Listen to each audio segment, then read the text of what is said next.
Okay, next up we have Andras Bakonyi. As you heard, I'm just a replacement today, but I'm still happy to be on the stage, although I was not aware of that 2 days ago. But I'm happy to follow the Intesa guys after this presentation, not just because I've been in Milan, actually on the invitation from MasterCard, maybe you have also been there a couple of weeks ago, but because you mentioned this 87%, which is very interesting, that 87% of the transactions are done by cash, yeah? And I'm going to talk to you about Central and Eastern Europe, so basically the region where Raiffeisen is active. And just to give you the example in Hungary, so basically my home country and the home country of my colleague George, this is 80%.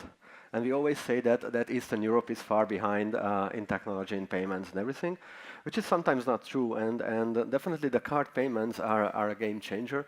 And yes, this is a spoiler alert. This is what I would like to tell you, that yes, we are still fighting cash, and this is our still #1 competitor, and not the other banks and not the other alternative payment methods and technology and digital and whatever we are talking about. And especially when you have gray economy in your markets, which is unfortunately the case in most of our ones. So this is basically a short introduction what I'm planning to talk to you about in the next couple of minutes. And very briefly, Raiffeisen is present in these countries. So we have a quite nice landscape. It's a quite old bank, and I'm happy to talk to you a bit more about our product. Basically, we have two streams. One of that is a cross-border acquiring, which is managed out of Austria, Vienna, which is our headquarter. And from that, we are covering these orange-colored countries, so basically EU countries where we are offering card acquiring to large international retailers. So that's our specialty there. And we say that we are special because we know these markets. And in most of the countries, we also have our own bank, so basically our settlement is managed through that. But on the other hand, the other stream is our local business, which we have in 11 countries, the yellow ones. And the striped ones are the ones where we have both of them. And there we are offering locally service for SMEs, corporates, so basically everybody on the market who wants to get merchant payments. Yeah, we also have some significant numbers. You can also see that, but it's less relevant for today. We are active currently now on 18 markets, so basically our experience is coming from these countries. And on the other hand, it's quite important that we also have a lot of cards out of the market.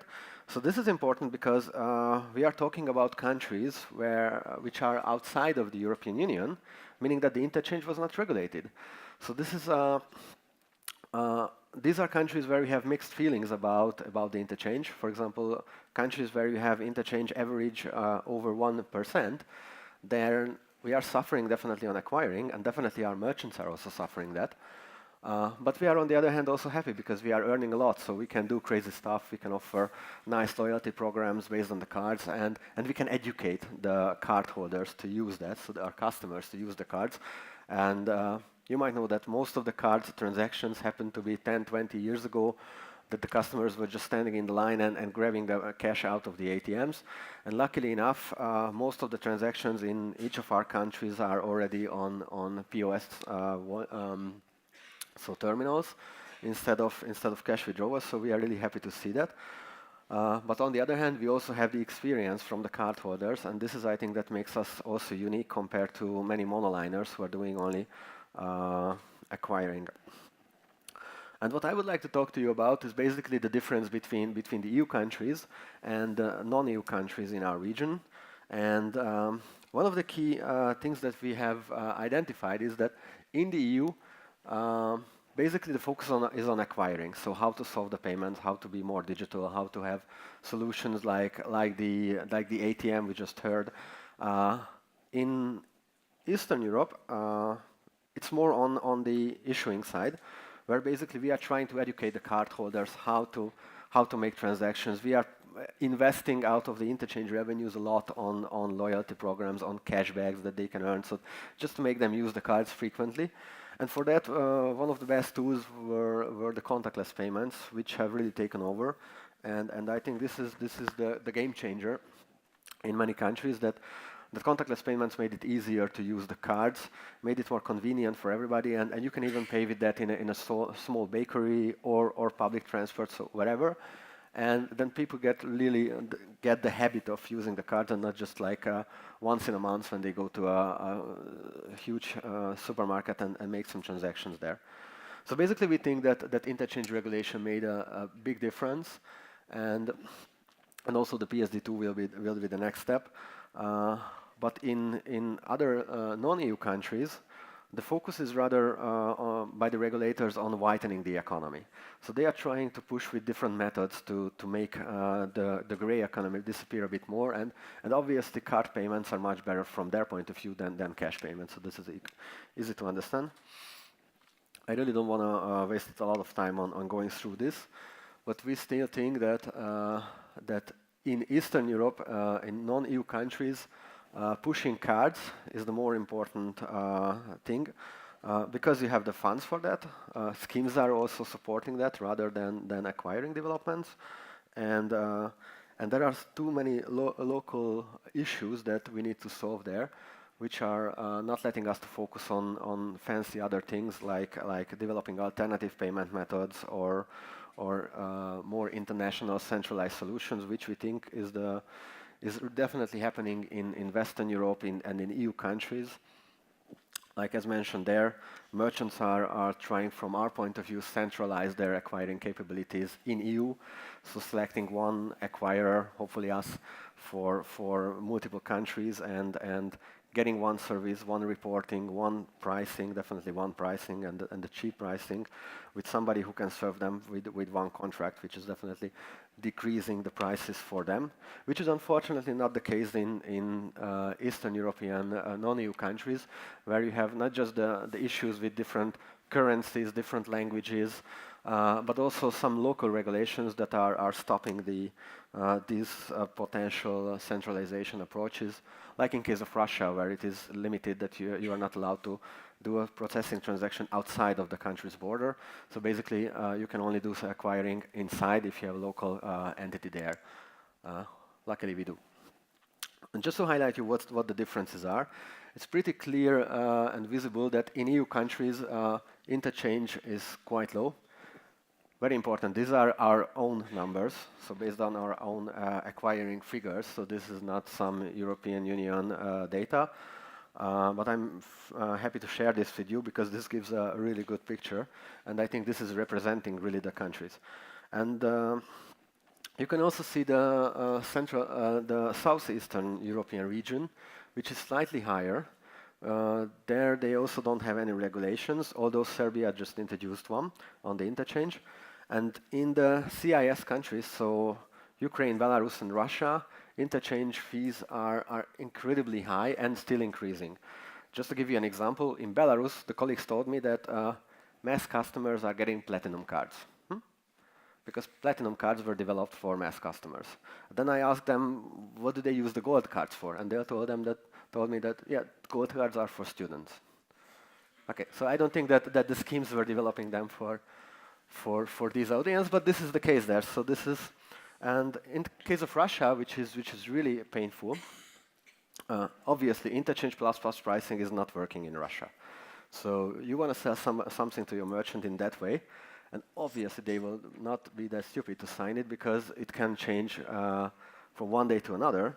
And the Russian government was just pushing the local MIR scheme to make it more competitive, and they asked the banks what they would like to do to issue more MIR cards. And they said, yeah, we would like to have higher interchange, of course. So MIR increased the interchange to 1.9%. Oh, wow. And it works. And the volumes are growing, share of MIR transactions are growing. So this is happening. And to compare what happened with us in the European Union after the regulation, I think this is what you all know. So the dark one is the interchange, then you have the scheme fees, and you have then our margin as acquirers. These are not based on facts, so this is just an estimation roughly, so I'm not going to share with you our GI, but I'm happy to discuss it. So basically we see that the merchant surcharge decreased, so I think merchants are happy, and we have more and more locations with card acceptance available. So this makes everybody happy. Customers are happy, merchants are happy, Maybe acquirers are less happy because our margin has just decreased. And here we are mainly struggling with the increase of the scheme fees based on new funds and whatever they are introducing. But this is less painful than what's happening in non-EU regions, where we see something similar not happening, but we see the continuous increase of the interchange rates. We see the continuous decrease of the margins, which makes us less motivated to do business in this region. And we see two potential futures that could come up. One of that is already just happening in Serbia. I don't know if you have heard that on 17th of December last year, yeah, crazy date, yeah, 17th of December, you introduced a new regulation, which was reducing the interchange to 0.5, 0.6%, and in 6 months going to do the next step, so they are going to be equal to the European Union ones, so 0 to 0.3. But if this potential future 2 is not going to happen, then we are sticking with the Russian version, where everything is increasing, margins are decreasing, and it's pretty hard to do a healthy business there. And in case of Russia, you probably also know that most of the business is coming from the 2 large cities, and the rest is kind of like a dark spot. So we will have to do some serious discussions there, what to do and how to continue. On the other hand, we can see that the transaction numbers are significantly growing. So these are, again, our data. So this means that, of course, there is room for improvement in these regions, but CIS region is definitely a region where you have significant growth, and you can build on that. So for us, this means that we have to make ourselves much more efficient, get better deals with the schemes, get better deals with our processing and the solution. And of course, Russia is a country where all the digital innovations are already there. Actually, the only country where I saw Apple Pay and all these other pays successfully working and gaining huge volumes.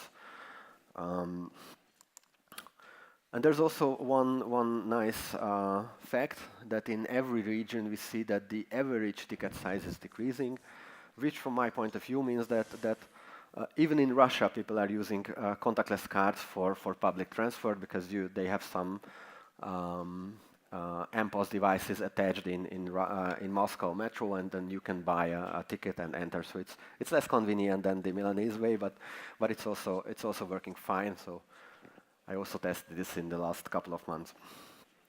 So this is a good sign because this means that as long as the average ticket size is decreasing, this means that people are using it for more frequently with more lower transactions, more convenient for everybody. Just to give you some additional craziness, yeah, we call here specialty, but let's be honest, this is crazy. What's going on in these regions? So Russia, Mir, I already mentioned. This is definitely a challenge for every acquirer there. Unfortunately, most of the acquirers are local there, and then we have Sberbank as a huge player there, so our opportunities are a bit limited, and we have to catch up with Mir definitely and discuss this with Visa and MasterCard, how this could be solved on long term. In Serbia, they did not just introduce on the 17th of December this new interchange regulation, but they also decided that the local brand, which is called Dina Card, must be bought, let's say, or ordered, applied for by every customer before getting a Visa or MasterCard. Smart guys. Yes, smart regulation. Yeah, everybody is having the regulation. Unfortunately, these countries are small. They are fragmented. So if an international merchant is entering this country, this means that it has to adapt to these specialties. And unfortunately, on these small markets, it's quite difficult because Serbia is one of the larger markets in CES CE region. But still, it's too small to adopt with your POS devices, with all your software, with all your marketing and everything. But you have to catch up because this is the way where the government is pushing you, and you are not allowed to avoid it. It was already regulated before that you must accept it and that you must issue it as a bank, but it was not mandatory for the cardholder to get it.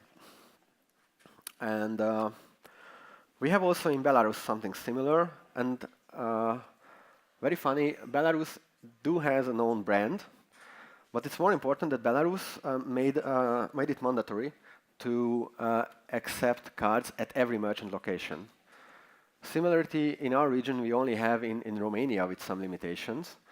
And about Belarus, I don't think that anybody is thinking about a huge payment market, but this is definitely happening. So they are buying a lot of MPOS devices because obviously they are looking for something cheap. Because still, this is what's moving the business forward, keeping the devices in the shop. Although not many people are using it, it's not mandatory to use that, but it's mandatory to have them. And we have also a local scheme in Bulgaria, which used to be MagStripe only, but is going to be upgraded to chip and contactless. So they are also catching up and trying to fight, as said, within the European Union, rather the scheme fees and offering their own solution through the Romanian Borica solution, which is also centralized.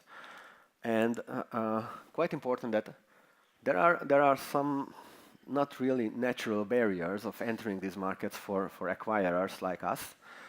First of all, Russia, I already mentioned that it's limited, and in Bulgaria you have to be connected to Borica, which is not a huge barrier, but it takes an effort, it takes some investment, and to do that investment you really have to have a positive business case. And guess what? There are no international acquirers in Bulgaria present nowadays, so that's a clear sign. Another craziness in Serbia, if you are processing Serbian transactions outside of Serbia, so for us, when we are centralizing our processing, this means we have to pay extra taxes. 10%, as I remember.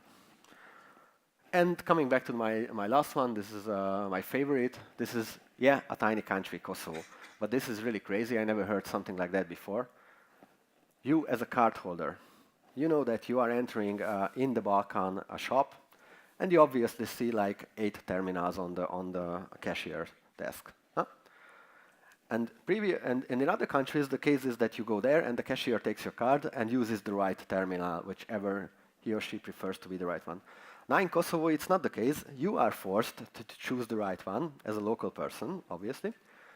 And if you are not using your ONAS terminal, you as a cardholder get a 1% surcharge. Huh? So that's the right punishment. And unfortunately, this is definitely limiting international retailers to do something smart there, because obviously international retailers don't want to have like 8 terminals at the cashier desk. It's just not just looking ugly, but it's a problem. So this is the special case in a special small country, but hopefully this will disappear also in the future. So basically, our key takeaway is that that this region is developing very, very in a different way. Every small country with the local language, local currencies, local regulations are different. Interchange is causing some significant issues, and the government is pushing card payment not because of making us a favor, but because of whitening the economy. But they are usually happy to cooperate with us, with issuers, acquirers as well, and also with the schemes. So we say that payment in this region is dominated by cards. Alternative payment methods we haven't really seen present in Eastern Europe that strong as for example, in the DACH region. And we think that cards can make the real weapon to fight the cash, which is still the king. And to be honest, this is what all the stakeholders are on the market pushing for. So we are happy to reach 80% of cash usage only in a few countries, and hopefully we can go down. And my key takeaway would be from the presentation that even though on these conferences we like to talk about digital innovation, how to make the mobile phones more sexy, but still the card is the first step. So I haven't seen anybody who was using cash, changing from cash to a mobile payment, but usually there's a step behind which is called cards. So I think in the next 5-10 years, cards are going to be still dominating the digital payments, as I think cards are also digital. and hopefully we will get some cool mobile payment solutions for parking, for transport, for in-app payments. Definitely, these are also there. These are happening, but we need the cards to be successful before anything else could make it through and could make a success story in this region. Thank you very much. Thank you, Andras.